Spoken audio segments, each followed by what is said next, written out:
You have stories in the Bible, for example, that speak about Noah and the flood and all these things, and the survivors, etc. There have always been many survivors to these deluges.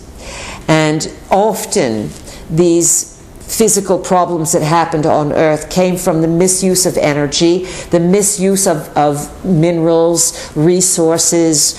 There were civilizations on the planet that had access to things that you would have in the ground that you no longer even know what they are. What was it the Atlanteans used? Does anyone remember? Oro, ficum, or something of this nature. It was their gold, so to speak, their valuable thing that came from the earth, and they used it everywhere. It was their source to build their civilization around. Yours has been the black gold, the oil, in modern times. Notice it's called black gold. The gods from long ago came, and they were after yellow gold, yes? Some of their stories are about mining, digging in the ground. And what's fascinating is that you dig this oil out of the ground when there's all kind of energy in the air itself. Up here, everywhere, there's all kinds of energy in the cosmos. Your scientifics call it the 0 point. And the gods did the same thing. They were diggers. They were digging for gold.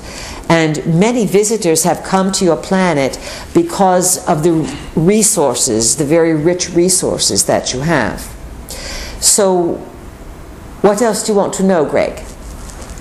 That perhaps this idea that these fossils that lie in the oil, are they really, is it more evidence that there's living entities underneath, deep down underneath the earth?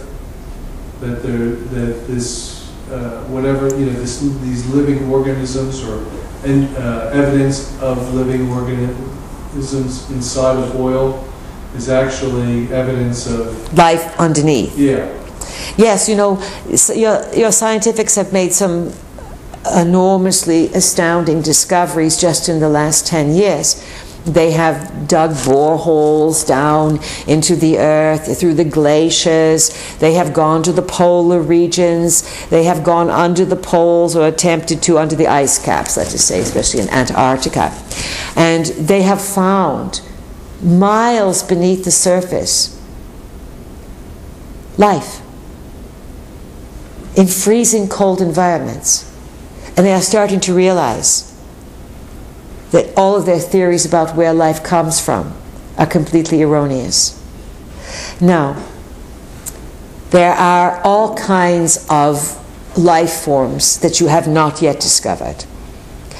Ancient people were very, very, very aware that you cohabitated Earth with other beings.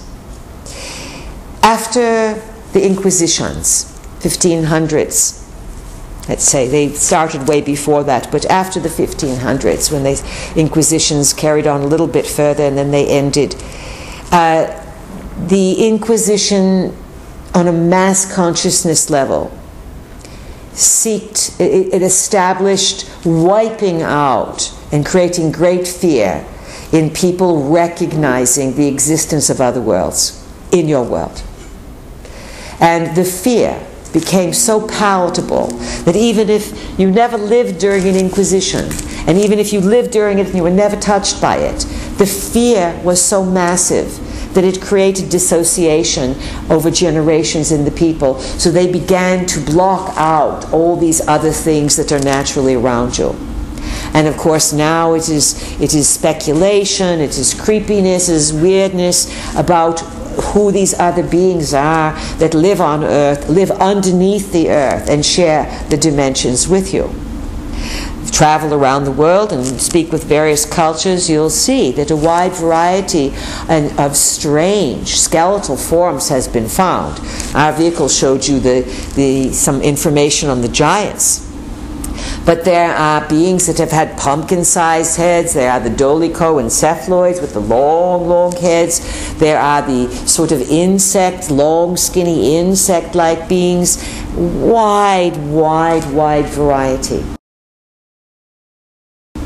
Some of them live in remote regions above the surface, and much goes on underground.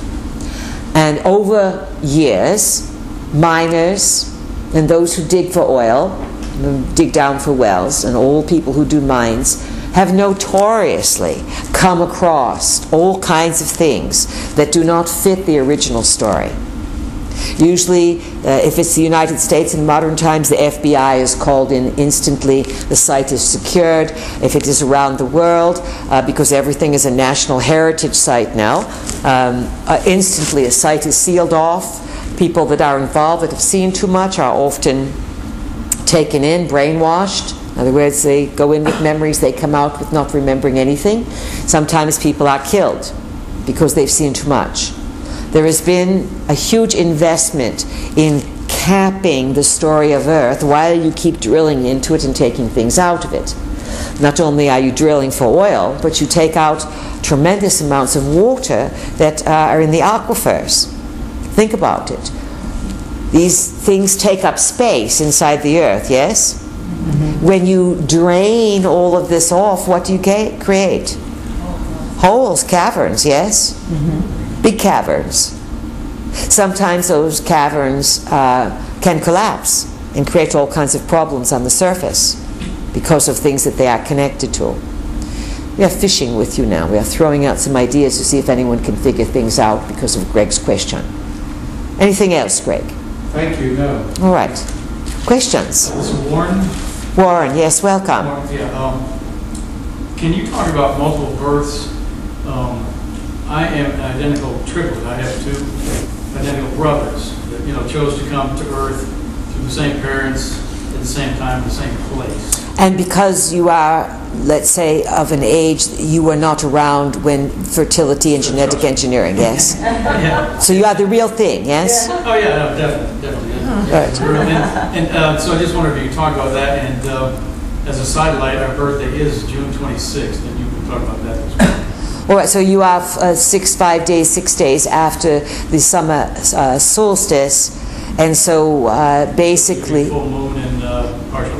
You are the 26th. Yes. So you are right there with the lunar eclipse. The last few years, you and your siblings, Pluto has been squaring your sun, undergoing great transformation, like someone else was in the room. Be willing to change. And be willing to release all that is toxic for the three of you. Multiple births. It's an interesting story. Sometimes lovers,